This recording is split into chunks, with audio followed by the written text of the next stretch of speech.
Dr. Yazzie, how would you go about treating diverticulitis? Well, diverticulitis is an infection or inflammation, actually, of pockets in the intestines. As we age, we get these pockets in our intestines just from age and bowel function, not enough fiber, things like that. And that happens. Those pockets are permanent. We can't get rid of them. Those are called diverticulosis. And those are not a real big problem. The problem occurs when those pockets become infected.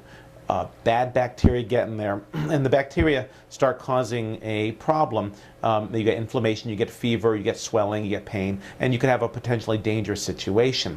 So one of the things with diverticulitis is, first of all, we catch it early. We try to, people who have had chronic problems with it, we say, look, the first sign of diverticulitis, this is what you do. And the therapy has to involve killing off bacteria that don't belong there and replacing with good bacteria that don't infect and don't inflame and don't cause problems in the intestine.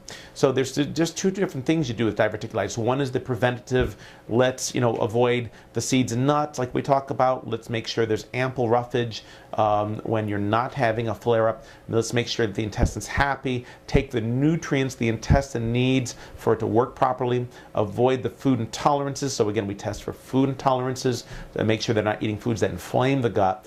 Then if they do get a flare-up, we have a different protocol which is much more aggressive to stop it from becoming a big problem. We catch it early, we knock it down with good bacteria at a really aggressive dose, and we can usually stop it from becoming a problem. Most of my patients, honestly, very seldom get diverticulitis episodes because once they're doing the preventative steps, they just don't get the inflammation issue. But if they do, they know what to do so they can, again, avoid having to be in the hospital or be on antibiotics.